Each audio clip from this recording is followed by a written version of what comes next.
ঘটনার সূত্রপাত মঙ্গলবার সকাল 7টার আশেপাশে।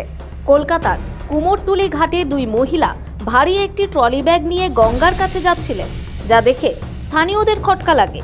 এক মহিলা প্রশ্ন করতেই পাল্টা উত্তর আসে, ব্যাগে তাদের কুকুরের দেহ রয়েছে, সেই দেহই গঙ্গায় ফেলতে এসেছেন তারা।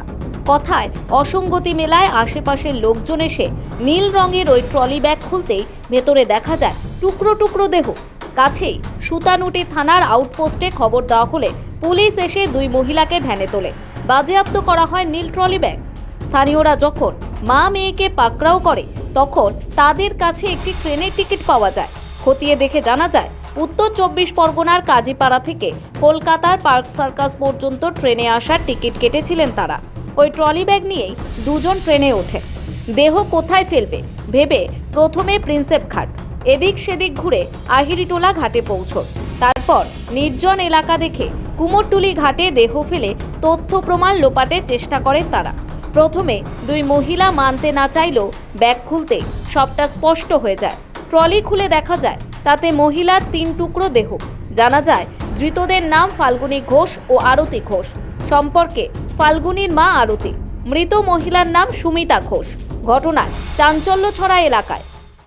তো একটা ট্যাক্সি, সাদা ব্লু ট্যাক্সি এসে দাঁড়িয়েছে, ওর মধ্যে থেকে দুটো মহিলা নেবে ব্যাগ নামাচ্ছে। তো ঠাকুরের কিছু লাগলো সন্দেহ, ব্যাগটা এতই ভারী কি ওরা তুলতে পারছে। 7টা 10-15 হচ্ছে, তো এসে বললো, তো আমরা বললাম চলো দেখি। তো গেলাম, তো দেখলাম মহিলারা আমাদেরকে দেখে হয়তো ওই ঘাটেরই ফেলার বিচার ছিল, কিন্তু ফাঁকা ছিল বলে আমরা যখন চলে এলাম তো ওরা এগিয়ে এই জায়গাটাই চলে এসছে। এই খেলেও আমি বললাম তাতে বৌদি পুলিশকে ডাকো। উনি দৌড়ে গেলেন পুলিশ ফাঁড়িতে, পুলিশকে ডাকলেন। একটা সিভিল ড্রেসে পুলিশ এলো, পুলিশ এসে ওই মহিলাদেরকে চার্জ করলো, দাঁড়াও এইখানে ধরলাম, বললো ব্যাগ খোলো। ও কোনো মতেই ব্যাগ খুলতে চাইছে না, মানে লাস্ট অবধি ব্যাগ খোলেনি। মিনিমাম আধ ঘন্টা 40 মিনিট পরে পুলিশ জোর করে ব্যাগ খুলেছে। কুকুরে বলছে ল্যাব কুকুরের ওজন কত হবে?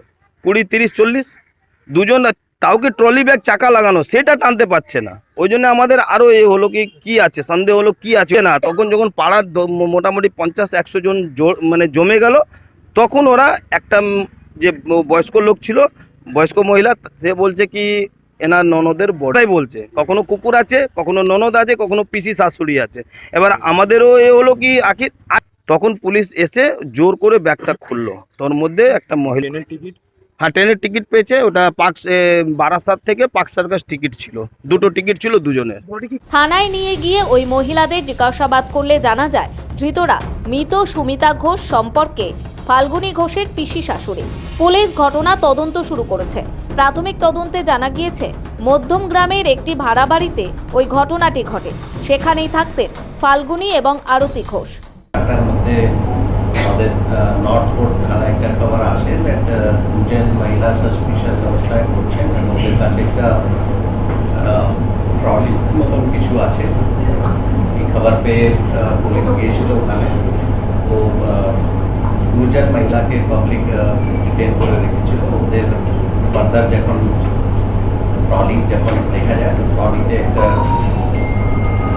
মহিলার ডেড বডি পাওয়া যায়, যেটা letter on deceased identified as someone মানে মধ্যম গ্রামে ওনার বাড়ি আছে, ওখানে অ্যাড্রেস পাওয়া যায়। অ্যান্ড যেটা বোঝা যায় দুজন মহিলা যাদের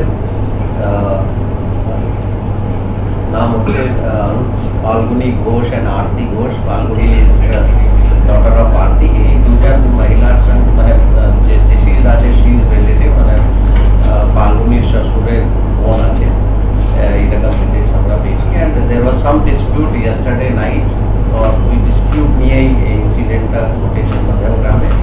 তো বেসড অন মানে এই খবর পাওয়ার পরে যখন পুলিশ ওদেরকে নিয়ে এসছে, based on the information and বাকি যারা আমরা খবর পেলাম, তার বেসিসে কলকাতা পুলিশ একটা কেস স্টার্ট। গঙ্গার ধারে নেশারীদের উপদ্রবের অভিযোগ থাকে, সে নিয়ে মাঝে মধ্যে স্থানীয়দের দিকেও অভিযোগ ওঠে।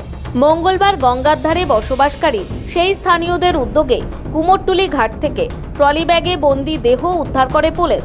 গোটা ঘটনায় স্থানীয়দের উপস্থিতি বুদ্ধির তারিফ করে মন্ত্রী শশী পাঁজা। স্থানীয়দের ভূমিকায় প্রশংসা করেছেন পুলিশের কর্তারাও। আকস্মিক মানে তারাও ভাবছেন যে এটা কি। প্রথমে তো তারা বললেন যে কুকুর মরে গেছে তাই জন্য রেখেছে। এতটা উপস্থিত বুদ্ধি মধ্যবিত্ত এখানে নেই। ও আমায় বলছিল, দিদি আমি বললাম যে ও যদি কুকুর মরে থাকে তাহলে তো কর্পোরেশনে জানাতে হবে, কতটা উপস্থিত বুদ্ধি। তো সেটাই বললো। তাহলে পরে তখন বয়ান পাল্টাচ্ছে, তখন হঠাৎ মেয়েটি বলছে তার মাকে, তুমি কিন্তু বলবে না, তুমি কিন্তু বলবে না। আরো সন্দেহ জেগেছে এদের। তারপর বলছে যে ননদ মারা গেছে, ও নাকি ননদ সুইসাইড করেছে এই জন্য। বলছে তাহলে যদি আপনার ননদ সুইসাইড করে থাকে পুড়ি টুড়ি ইত্যাদি, তাহলে সেটা তো থানায় যাবেন। এরা যে কত লেভেল ধাপে ধাপে তারা রুখে দাঁড়িয়েছিল। এরপরে স্বাভাবিক একটা উত্তেজনা তৈরি হয়। এবং চিন্তা করুন, যারা অপরাধটা করেছেন, অন্তত যারা ট্রলি ব্যাগ নিয়ে এসছেন, সে মা মেয়ে, তারা চড় মারছেন একটি সচেতন জনতাকে। সেও তারপর রিয়াক্ট করেছে, তাতে একটু ধস্তাধস্তি ইত্যাদি হয়েছে। এর মধ্যে পুলিশ এসছে, পুলিশ পাশে আমাদের এখানে পুলিশ আউটপোস্ট আছে, বলতে নেই পুলিশ আউটপোস্টেও পুলিশ ছিল, আমাদের সিভিক ভলেন্টিয়ার ছিল, তাদেরও ধন্যবাদ জানাবো। তারা এসছিল, এটা ঠিক। এবং আশেপাশে অনেকে কসরত, যোগা, কুস্তি টুস্তি করে, তারাও এসছেন। এবার হয়েছে উত্তেজনা তৈরি হয়েছে, কারণ যাতে লোপাট না হয়ে যায় এই জন্য তারা বললো না পুলিশকে দেবো না, আগে দিদিকে ফোন করবো, মানে আমায় ফোন করছিল ইত্যাদি, তাহলে জানাবো যাতে ন্যায্যভাবে প্রক্রিয়াটা চলে। এই হচ্ছে বিষয়। স্বাভাবিকভাবেই ঘটনাটি প্রকাশ্যে আসতে উঠেছে নিরাপত্তা নিয়ে প্রশ্ন। সুতানুটি আউটপোস্টের 100 মিটারের মধ্যে গোটা ঘটনা হলো, কেন পুলিশ কিছু টের পেল না সেই নিয়ে উঠছে প্রশ্ন। সৌভিক সান্যালের রিপোর্ট, সময় কলকাতা।